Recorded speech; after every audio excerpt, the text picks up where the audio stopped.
వాన ఒక వరం, కానీ ఈ మధ్య తుఫాన్లుగా మారి శాపంగా మారింది. ఎండాకాలంలో వర్షం కురుస్తుంది. ఎండగా ఉన్న రోజు అది తన బీభత్సాన్ని పెంచి శరీరాన్ని ఎన్నడూ లేని విధంగా కాల్చేస్తుంది. చలికాలంలో చలి అదిరిపోతుంది. నదులు ఎండిపోతున్నాయి. మంచు కొండలు కరిగిపోతున్నాయి. చెట్లను నరికి పారేస్తున్నారు. కొండల్ని కూల్చేస్తున్నారు.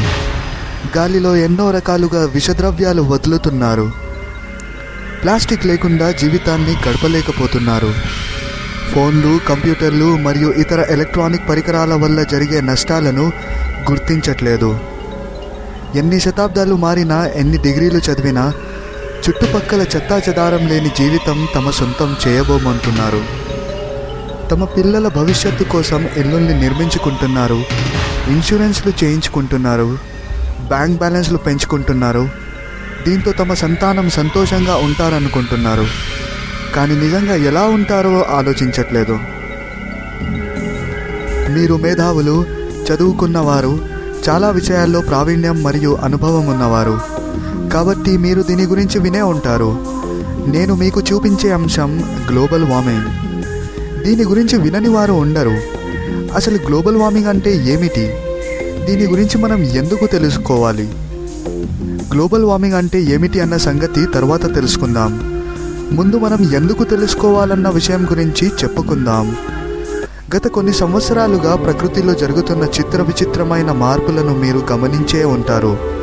ఉదాహరణకు ఎండాకాలంలో వర్షం పడటం, వానాకాలంలో ఎండగా ఉండటం, ఎండ ఉన్నప్పుడు చర్మం కాలిపోయేంత వేడిగా ఉండటం, తరచుగా తుఫాన్లు రావటం, సీజన్స్ లేట్గా మొదలవటం, రోగాలు కూడా పెరగటం. వీటన్నిటికీ ఏదో విధంగా ముఖ్య కారణం గ్లోబల్ వార్మింగే. అది ఎలాగా అన్నది మీరు ఈ కార్యక్రమం పూర్తిగా చూస్తే అర్థమవుతుంది. ఒకవేళ ఇది ఇలానే కొనసాగితే భవిష్యత్తు అనేది ఏమీ ఉండదు. మనమందరం మన కోసం కాకపోయినా మన భావి తరాల కోసం మంచి వాతావరణాన్ని అందించడం మన కర్తవ్యం. ప్రదేశాలు మిగిలిపోతాయి, డబ్బులు మిగిలిపోతాయి, బంగ్లాలు, ఇల్లులు కూడా మిగిలిపోతాయి. వీటన్నిటిని అనుభవించడానికి మనిషి కూడా మిగిలాలిగా. జంతువులు లేకుండా అడవులేంటి? మనుషులు లేకుండా భూమి ఏంటి? ఇది వేదాంతంలా అనిపించిన ఈ పరిణామాన్ని ఆపటానికి మన వంతు కృషి మనం చేయాలి. ఈ కర్తవ్యం నిర్వర్తించటానికి ప్రతి ఒక్కరూ బాధ్యత వహించాలి. ఈ పని ముందుగా పరిపాలకులు లేక వ్యవస్థలో ఉన్నవారు ప్రారంభించాలని నేను అనుకోవట్లేదు. ముందుగా ప్రజలు మొదలు పెట్టాలి. ఆ తరువాత వ్యవస్థలో ఉన్నవారు, పరిపాలకులు ఆటోమేటిక్గా తమ సహాయాన్ని తప్పక అందిస్తారు.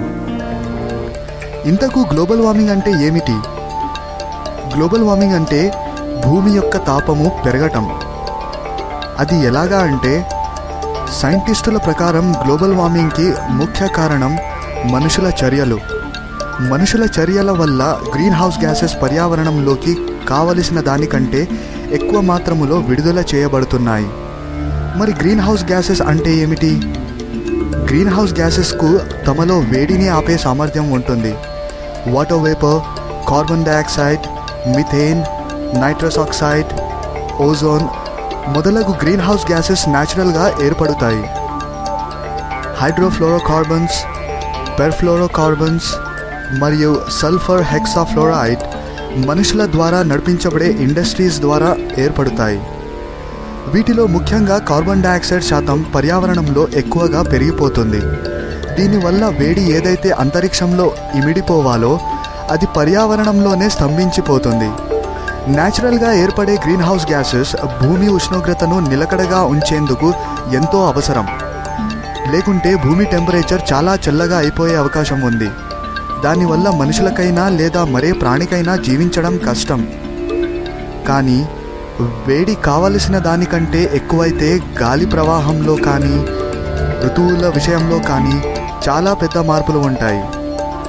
అలానే వివిధ రకాలైన పెద్ద తుఫాన్లు వచ్చే అవకాశం ఉంది. ప్రకృతిలో ప్రస్తుతం జరుగుతున్న వైపరీత్యాలను గమనిస్తే ఇది నిజమే అనిపిస్తుంది. ఇది ఎంతో కీలకమైన అంశం. ఈ వేడిని తగ్గించేందుకు తక్షణ చర్యలు చేపట్టడం ఎంతో అవసరం. అయితే మానవ చర్యలు ఏ విధంగా గ్లోబల్ వార్మింగ్కి తోడ్పడుతున్నాయో చూద్దాం. కొన్ని వందల సంవత్సరాల నుండి గ్రీన్ హౌస్ గ్యాసెస్ శాతం భూమి ఉష్ణోగ్రతకు అనుకూలంగా ఉండేవి అని సైంటిస్టులు నిర్ధారించారు. కానీ గత 150 సంవత్సరాల నుండి మానవ జాతి వల్ల గ్రీన్ హౌస్ గ్యాసెస్ శాతం ఉష్ణోగ్రతకు ప్రతికూలంగా మారింది. ముఖ్యంగా గత 60 సంవత్సరాల్లో దీని శాతం చాలా పెరిగింది. ఆ మానవ చర్యలు ఏమిటంటే ఫాజిల్ ఫ్యూయల్స్ని వాడటం. ఫాజిల్ ఫ్యూయల్స్లో ఆయిల్, గ్యాస్, కోల్ వంటివి వస్తాయి. ఇవి వాహనాలు నడపటానికి, మెషీన్లు నడపటానికి, విద్యుత్ ఉత్పత్తి చేయటానికి, వేడిని పెంచటానికి ఫాసిల్ ఫ్యూయల్స్ని వాడుతుంటారు. రెండవది డీఫారెస్ట్రేషన్, అనగా చెట్లను నరకటం. చెట్లను నరకడం వల్ల వేడి ఎలా పెరుగుతుంది? మీకు సందేహం ఉండొచ్చు. చెట్లల్లో 50% కార్బన్ డయాక్సైడ్ ఉంటుంది. వాటిని నరికినప్పుడు లేదా కాల్చినప్పుడు ఆ కార్బన్ డయాక్సైడ్ పర్యావరణంలో కలిసిపోతుంది. United Nations Food and Agriculture Organization అనగా FAO వారి 2006లో విడుదల చేసిన రిపోర్ట్ ప్రకారం 25 నుంచి 30% వరకు గ్రీన్ హౌస్ గ్యాసెస్ చెట్లు నరకటం వల్ల ఏర్పడుతున్నాయి. మూడవది క్లోరోఫ్లోరోకార్బన్స్ని వాడటం. ఇవి రెఫ్రిజిరేషన్, కూలింగ్ మరియు వస్తువు ఉత్పాదనకు ఉపయోగపడతాయి. నాలుగవది మిథేన్ గ్యాస్ వాడటం. ఇది రైతులు మిథేన్ గ్యాస్ వదిలే బ్యాక్టీరియాని ఉపయోగించడం వల్ల ఉత్పత్తి అవుతుంది. ఇప్పుడు గ్లోబల్ వార్మింగ్ వల్ల సంభవించే ప్రభావాలేంటో తెలుసుకుందాం. Inter governmental panel on climate change అనగా IPCC వారి 4వ రిపోర్ట్ ప్రకారం 2050 నాటికి భూమి ఉష్ణోగ్రత బీభత్సంగా పెరుగుతుంది. ప్రపంచంలో అన్ని చోట్ల ఋతువు సమయాల్లో మార్పులు వస్తాయి. దీని ప్రభావం వర్షాల్లో మరియు వ్యవసాయం పైన ఉంటుంది.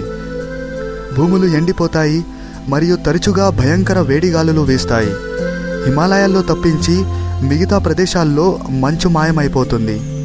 2100 నాటికి సముద్ర స్థాయి 7 నుంచి 23 ఇంచుల వరకు పెరుగుతుంది. వచ్చే 1000 సంవత్సరాల వరకు పెరుగుతూనే ఉంటుంది. సముద్ర స్థాయి పెరగడం వల్ల తరచుగా తుఫాన్లు వస్తాయి మరియు చాలా చోట్ల భారీగా వర్షాలు కురుస్తాయి. గ్లోబల్ వార్మింగ్ వల్ల ప్రాణాపాయమైన రోగాలు వచ్చే అవకాశాలున్నాయి. తుఫాన్ల వల్ల త్రాగే నీరు అపరిశుభ్రం అవుతుంది. అది వేరే రోగాలకు దారితీసే అవకాశం ఉంది. పెరుగుతున్న ఉష్ణోగ్రత వల్ల ప్రమాదకరమైన దోమలు పుట్టే అవకాశాలున్నాయి. వాటి వల్ల డెంగ్యూ, మలేరియా లాంటి విష జ్వరాలు మనుషులకు సోకే అవకాశం ఉంది. ప్రస్తుతం ప్రకృతిలో చోటు చేసుకుంటున్న మార్పుల్ని చూస్తే సైంటిస్టులు చెప్తున్న ప్రభావాలు కనబడడం మొదలైనాయి అని చెప్తే అందులో అతిశయోక్తి లేదు. నిజాలు మన ముందర కనబడుతున్నాయి. పరిస్థితులు ఇలా చేజారిపోతుంటే మన తర్వాత వచ్చే తరానికి ఇచ్చే రేపు ఇదేనా? ఇవాళ చిన్నారులని చూసి వాళ్ళ భవిష్యత్తు ఎలా ఉంటుందో ఆలోచిస్తే ఎంతో భయం వేస్తుంది. అలాంటి భవిష్యత్తుకి కారణం మనమని తెలిస్తే ఇంకా బాధగా ఉంటుంది. ఇదంతా జరగకుండా ఉండాలంటే, లేక దీని ప్రభావం చాలా వరకు తగ్గించాలంటే ప్రతి ఒక్కరూ తమ వంతు ప్రయత్నం చేయాలి. అయితే గ్లోబల్ వార్మింగ్ని తగ్గించడానికి మనమందరం చేయగలిగే 9 ప్రయత్నాల గురించి చెప్పుకుందాం. మొదటిది, ఒక్కసారి వాడి పాడేసే వస్తువుల్ని మాని రీయూజ్ అయ్యే వస్తువుల్ని మరియు తక్కువ ప్యాకేజింగ్లో వచ్చే వస్తువుల్ని కొనండి. ఇది వేస్ట్ని తగ్గిస్తుంది. వీలైనప్పుడల్లా paper, plastic, newspaper, glass, aluminium cans వీటిని రీసైకిల్ చేయండి. ఒకవేళ రీసైకిల్ చేసే ప్రోగ్రామ్ మీ ఏరియాలో కానీ, ఆఫీస్లో కానీ, స్కూల్లో కానీ లేకుంటే అధికారులకు చెప్పి రీసైకిల్ ప్రోగ్రామ్ని మొదలు పెట్టండి. దీనివల్ల సంవత్సరానికి సుమారు 2400 పౌండ్ల కార్బన్ డయాక్సైడ్ని ఆదా చేయవచ్చు. రెండవది, ఎయిర్ కండిషనింగ్ని తక్కువగా వాడండి. అవసరము ఉన్నప్పుడే దీనిని వాడండి. ఇంట్లో లేదా ఆఫీస్లో లేని పక్షాన స్విచ్ ఆఫ్ చేసేయండి. మూడవది, లైట్ బల్బ్ని మార్చండి. ఇంట్లో, ఆఫీస్లో, స్కూల్లో నార్మల్ బల్బ్స్ తీసేసి కాంపాక్ట్ ఫ్లోరోసెంట్ లైట్ అనగా CFL బల్బ్స్ని వాడండి. CFL బల్బ్స్ మామూలు బల్బ్ కన్నా 10 రెట్లు ఎక్కువగా నడుస్తుంది. నార్మల్ బల్బ్ కంటే ఇది 70% తక్కువ వేడిని ఇస్తుంది. నాలుగవది, మీ కార్ని లేదా బైక్ని తక్కువగా నడపండి. మీరు వెళ్ళాలనుకునే చోటు దగ్గరలో ఉంటే నడిచి లేదా సైకిల్ మీద వెళ్ళండి. ఆఫీస్కి లేదా స్కూల్కి వెళ్ళేటప్పుడు సింగిల్గా డ్రైవ్ చేసుకొని వెళ్ళే బదులు ఒకే ఏరియాలో ఉండే నలుగురు కలిసి వెళ్ళండి లేదా పబ్లిక్ ట్రాన్స్పోర్ట్ని యూస్ చేయండి. ఇది గ్యాస్ మరియు పెట్రోల్ కాల్చే ప్రక్రియను తగ్గిస్తోంది, మీ బడ్జెట్ మిగులుస్తోంది మరియు ముఖ్యంగా చాలా మటుకు కార్బన్ డయాక్సైడ్ని పర్యావరణంలో ప్రవేశించనీయకుండా ఉంచుతుంది. ఒకవేళ మీ కార్ని లేదా బైక్ని నడుపుతున్నట్లయితే అది కండిషన్లో ఉన్నట్టు చూసుకోండి. 5వది, ఎనర్జీ ఎక్కువ ఇచ్చే వస్తువుల్ని కొనుగోలు చేయండి. బైక్ లేదా కార్ కొంటుంటే మంచి మైలేజ్ ఇచ్చేదాన్ని కొనండి, అది పెట్రోల్ యూసేజ్ని తగ్గిస్తోంది.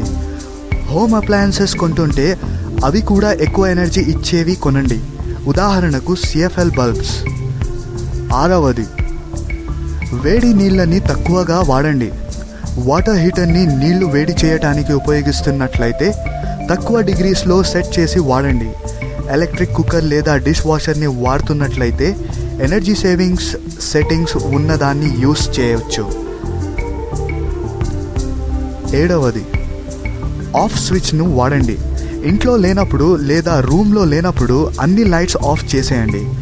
అవసరమైనంత వరకే లైట్స్ని వాడండి. అలానే TV, video player, stereo system మరియు కంప్యూటర్ని కూడా ఒకవేళ వాడకపోతే ఆఫ్ చేసేయండి. నీళ్లు కూడా అనవసరంగా ఖర్చు చేయకండి, అవసరం లేనప్పుడు ట్యాప్ను ఆఫ్ చేసేయండి. 8వది, చెట్లను నాటండి. సాధ్యమైనంత వరకు చెట్లను నాటండి. ఒక చెట్టు తన జీవిత సమయంలో 1 టన్ కార్బన్ డయాక్సైడ్ని పీలుస్తుంది.